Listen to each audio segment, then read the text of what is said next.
Un encuentro con su palabra, porque secase la hierba, marchitase la flor, mas la palabra de Dios permanece para siempre.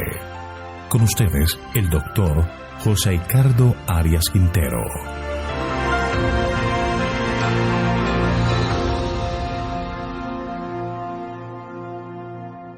Vamos a estudiar Malaquías capítulo 3, segunda parte. Diezmos y primicias para el templo. Te invito a orar.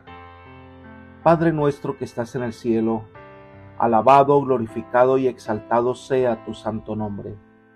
Gracias te damos, Señor, porque nos permites tener este día bajo tu protección. Podríamos realizar muchas tareas porque sabemos que tú estás con nosotros.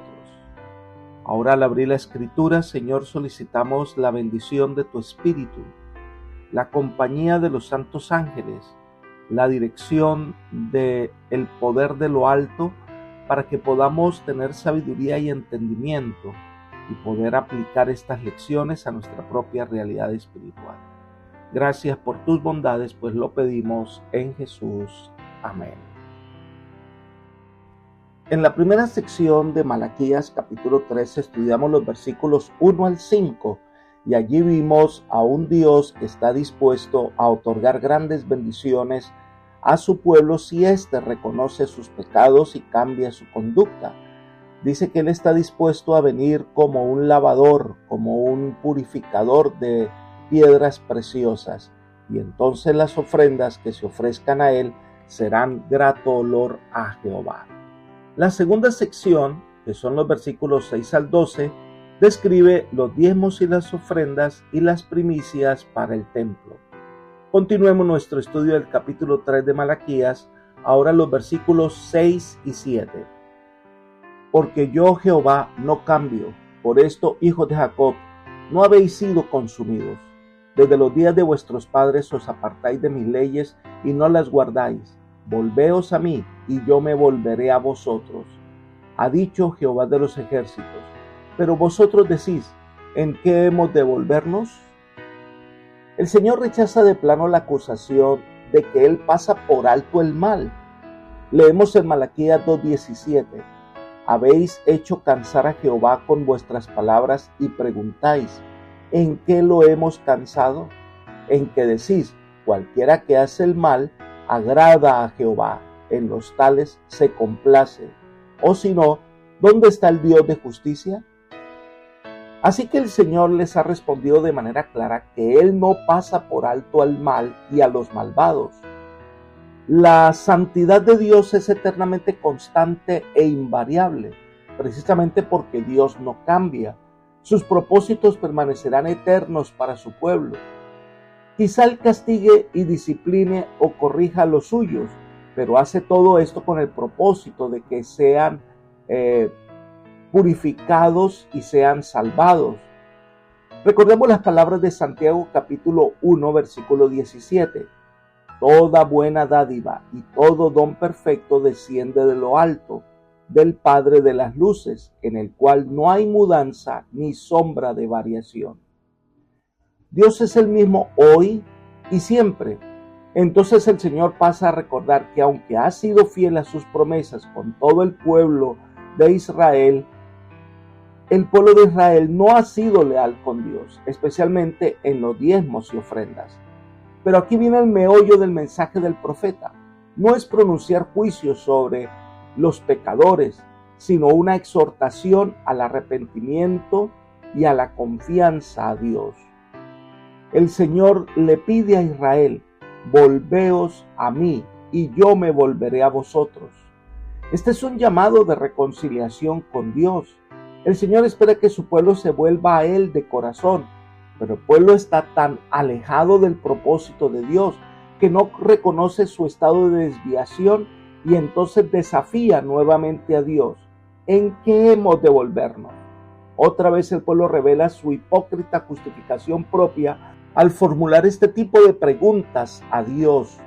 Y la invitación a volver al Señor fue respondida con otra pregunta cínica acerca de cómo es posible que vuelvan si nunca se han salido y nunca se han alejado de Dios porque Dios es el que los abandonó. La verdad es que Dios no ha cambiado, pero es que ellos tampoco lo han hecho. Su actitud sigue siendo la misma. Ellos se alejaron de Dios, pero no reconocen su rebelión, no reconocen su pecado. Y entonces vienen los versículos de Malaquías, capítulo 3, versículos 8 y 9. ¿Robará el hombre a Dios? Pues vosotros me habéis robado y aún preguntáis, ¿en qué te hemos robado? En vuestros diezmos y ofrendas. Malditos sois con maldición, porque vosotros, la nación toda, me habéis robado.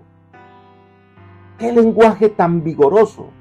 Sin andar con rodeos, Malaquías muestra específicamente en qué forma el pueblo ha robado a Dios, reteniendo los diezmos y las ofrendas que pertenecen al Señor.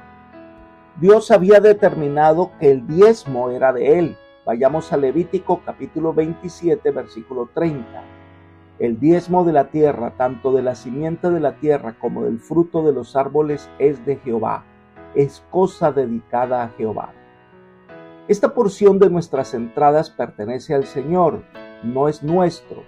Y Dios mismo determinó cuál sería el uso del diezmo. Números 18, 21. Yo he dado a los hijos de Leví todos los diezmos en Israel como heredad por su ministerio, por cuanto ellos sirven en el ministerio del tabernáculo de reunión. Pues el diezmo era para el sostenimiento de los sacerdotes dedicados únicamente al servicio del templo. Dios determinó que esto fuera así. Cuando el pueblo de Dios obedecía con alegría, las bendiciones del cielo fluían. Pero cuando el pueblo egoístamente retenía el diezmo y la ofrenda, pues la maldición de Dios era evidente sobre la desobediencia. Es interesante que cuando hay un reavivamiento espiritual, hay fidelidad en devolver el diezmo. Pero cuando el pueblo se aleja de Dios, los recursos escasean en la obra de Dios. Un aspecto interesante es que no somos nosotros los que determinamos el uso del diezmo, ni a quién se lo damos. Dios es el dueño de todas las cosas, y así lo determinó. Cualquier cambio es robarle a Dios. Ahora, algo interesante, y es que algunos no alcanzan a comprender que es posible robar a Dios en las ofrendas, tanto como en los diezmos. El que entiende sus obligaciones como mayordomo de lo que Dios le confía, dará generosas ofrendas a Dios de acuerdo con sus posibilidades. Por otra parte, las ofrendas no están determinadas por porcentajes, como el diezmo. El diezmo es la 10ª parte de nuestras ganancias. Las ofrendas son voluntarias, se dan con alegría y brotarán de corazones agradecidos. No traer ofrendas es negar que Dios bendice o desconocer que dependemos de Dios. Podemos robar a Dios al negar darle una ofrenda generosa. Elena de White comenta, por este sistema se alcanzan grandes objetivos.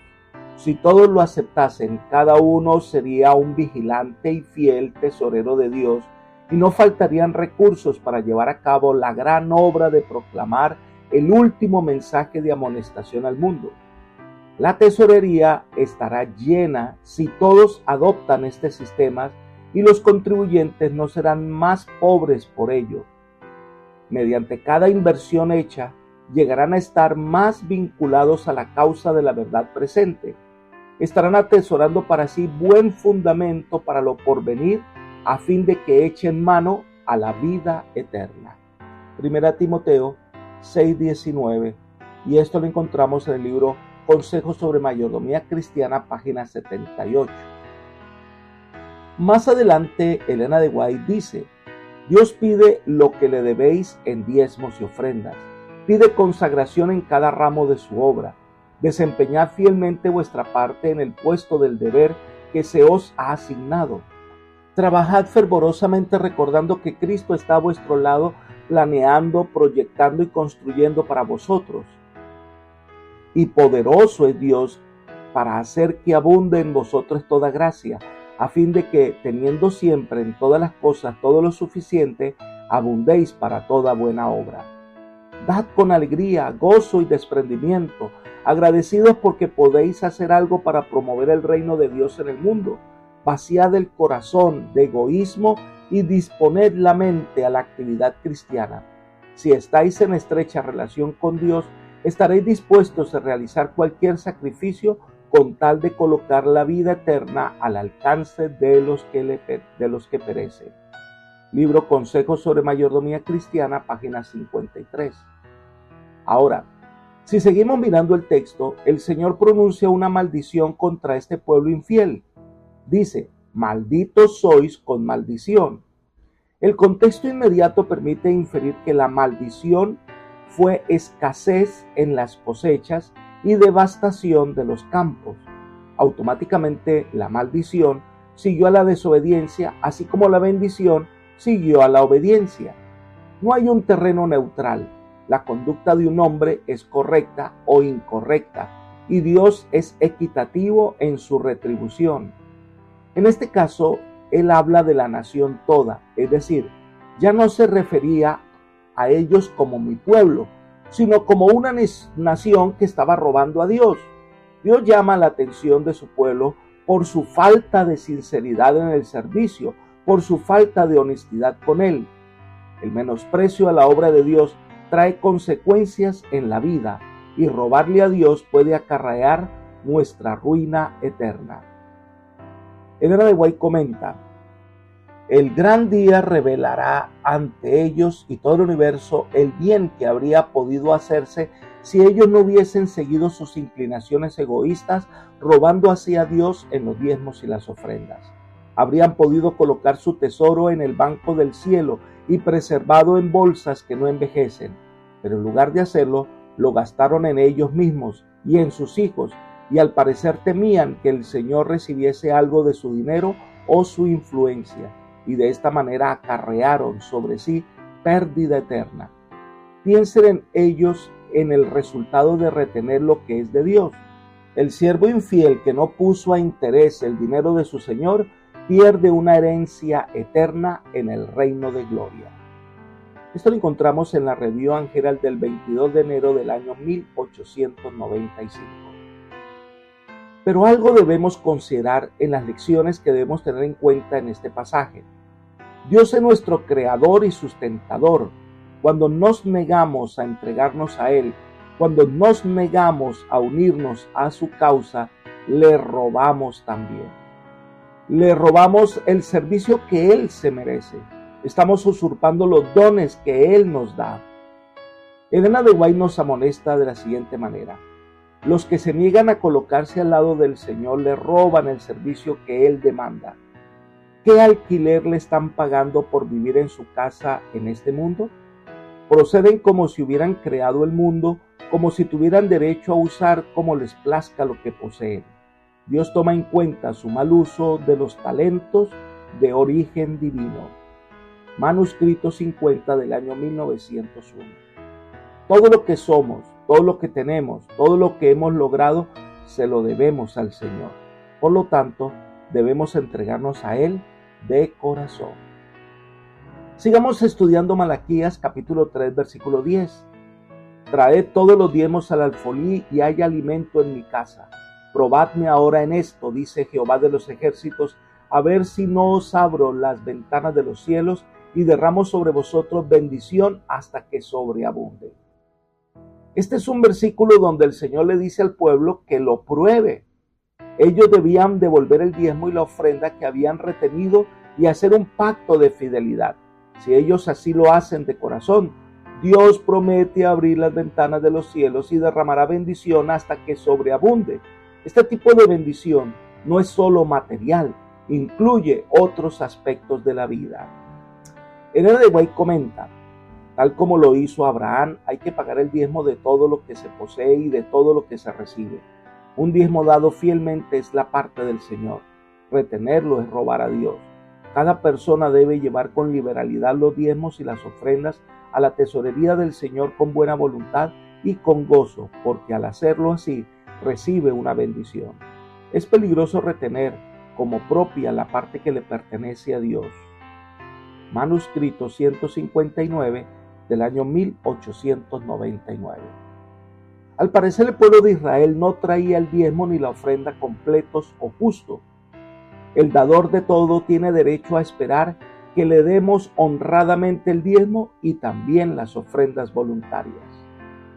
Ella sigue diciendo: las Escrituras requieren de los cristianos que participen en un plan de activa generosidad que les haga manifestar constantemente interés en la salvación de sus semejantes.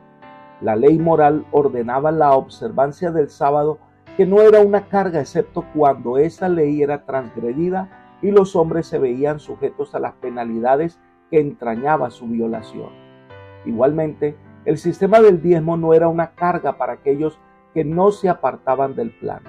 El sistema ordenado a los hebreos no ha sido abrogado ni reducido su vigor por aquel que lo ideó. En vez de carecer de fuerza ahora, tiene que practicarse más plena y extensamente, puesto que la salvación por Cristo debe ser proclamada con mayor plenitud en la era cristiana.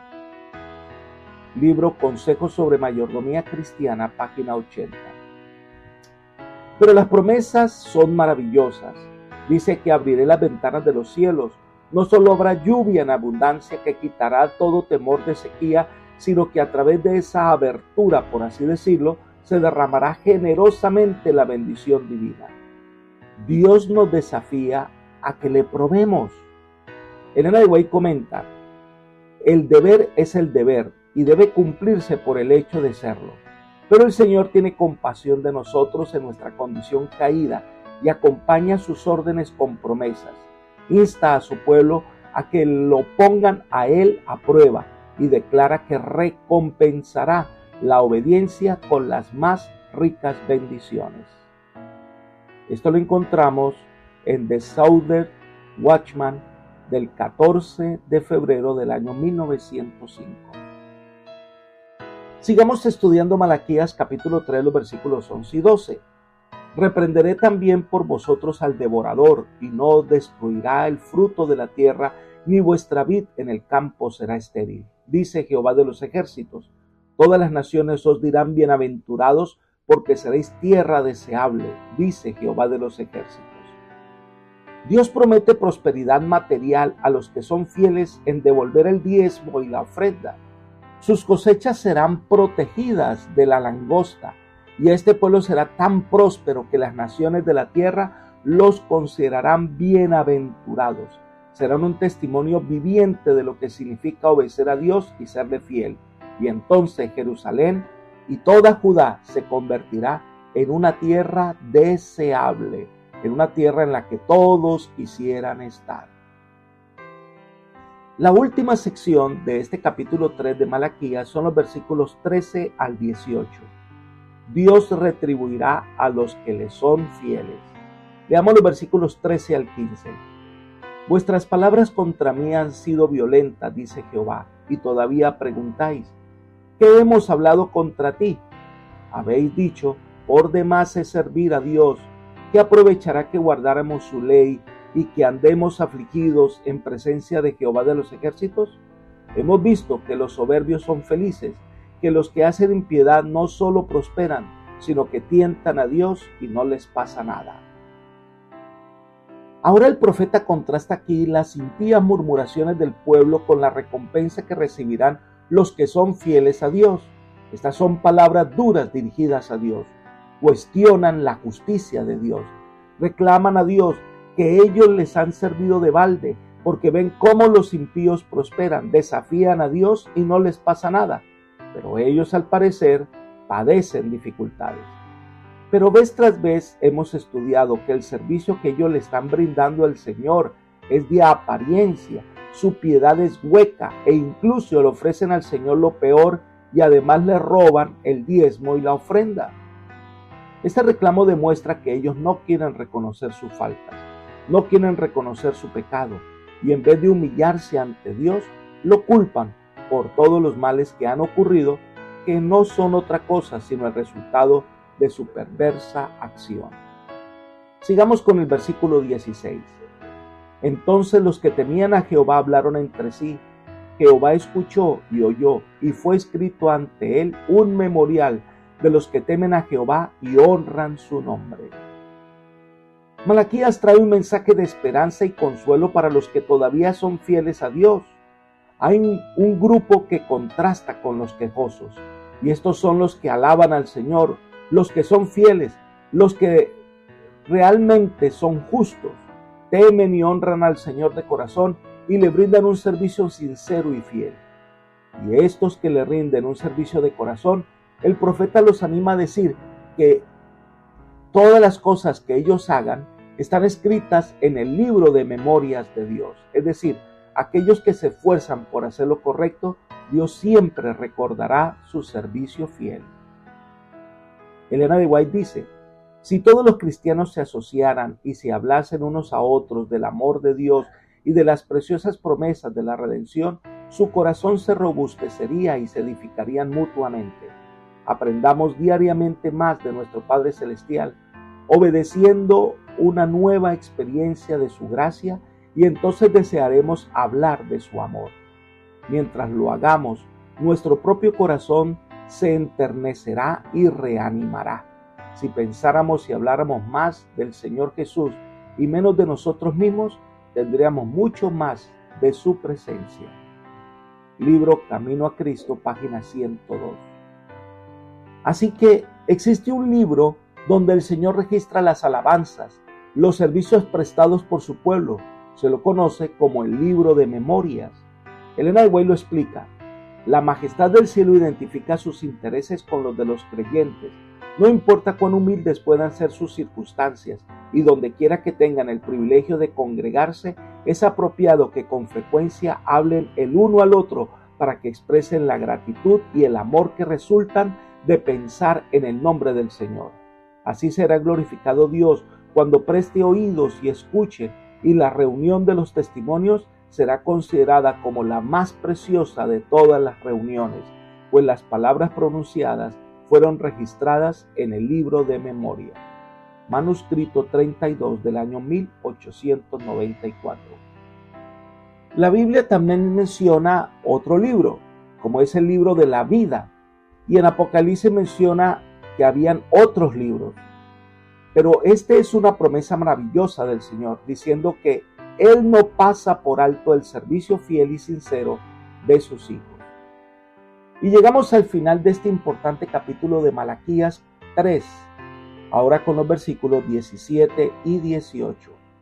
Serán para mí especial tesoro, dice Jehová de los ejércitos, en el día en que yo actúe. Los perdonaré como un hombre perdona al hijo que lo sirve. Entonces os volveréis y discerniréis la diferencia entre el justo y el malo, entre el que sirve a Dios y el que no le sirve. Aquellos que le sirven de corazón son un especial tesoro para el Señor. En el día cuando los pecadores de Israel compadezcan en el tribunal de justicia divina, Dios promete reconocer su especial tesoro y preservarlo de la suerte que correrán los impíos. El Señor promete perdón, restauración para sus hijos fieles. Elena de White escribió: Dios no abandona a sus hijos que se descarrían, que son débiles en la fe y que cometen muchas faltas. El Señor presta oídos y escucha sus oraciones y testimonios. Los que contemplan a Jesús día tras día y hora tras hora, que velan en oración, se están acercando a Jesús. Ángeles con alas desplegadas esperan para llevar sus oraciones contritas a Dios y para registrarlas en los libros del cielo. Carta 90 del año 1895. Cuando llegue ese momento del juicio, todo será aclarado. Todas las inquietudes serán finalmente satisfactoriamente contestadas. En el día del Señor se darán pruebas convincentes de la justicia de Dios y de la injusticia de los hombres. Ella sigue escribiendo lo siguiente: ¿qué revelaciones se harán en el día del juicio? Se descubrirá que muchos que se han llamado a sí mismos cristianos no son siervos de Dios, sino siervos de sí mismos. El yo ha sido su centro. El servicio egoísta ha sido la obra de su vida. Al vivir para agradarse a sí mismo, para ganar todo lo que podían para ellos mismos, han invalidado y empequeñecido las capacidades y las facultades que Dios les encomendó. No han tratado honradamente con Dios. Sus vidas han constituido un largo sistema de robo. Estos ahora se quejan contra Dios y sus semejantes porque no se los reconoce ni se los favorece como piensa que deberían. Pero su infidelidad será revelada en aquel día cuando el Señor juzgue los casos de todos. Él volverá y discernirá la diferencia entre el justo y el malo, entre el que sirve a Dios y el que no le sirve. Malaquías 3:18. En aquel día, los que piensan que Dios aceptará ofrendas mezquinas y un servicio prestado de mala gana quedarán chasqueados. Dios no colocará su aprobación sobre la obra de ningún hombre, encumbrado o humilde, rico o pobre, que no haya sido hecha de todo corazón, con fidelidad y tomando en cuenta su gloria. Pero los que han pertenecido a la familia de Dios aquí abajo, que se han esforzado para honrar su nombre, han obtenido una experiencia que los hará como reyes y sacerdotes para con Dios, y ellos serán aceptados como siervos fieles. Para ellos se pronunciarán estas palabras: bien, buen siervo y fiel, entra en el gozo de tu Señor. Esto está en la Review and Herald del 5 de enero de 1897. Apreciados amigos y hermanos, Malaquías tiene muchas lecciones para cada uno de nosotros. Aquí se presentan dos grupos: los que viven quejándose de Dios, los que le sirven por obligación, que retienen los diezmos y ofrendas, que tratan de mejorar el plan de Dios, que se quejan de todo. Y está el grupo de aquellos que pacientemente esperan al Señor, le obedecen, confiesan sus pecados, se refugian en el Señor, son fieles en traer con alegría sus diezmos y ofrendas, le rinden un servicio sincero al Señor. Estos recibirán las bendiciones del Señor. Cada día que pasa sobre esta tierra debemos tomar una decisión, y esperamos que la decisión que tomes sea la de servir al Señor con todo el corazón. Que el Señor te bendiga y te guarde y te guíe por sendas de paz. Es mi oración por ti. Amén.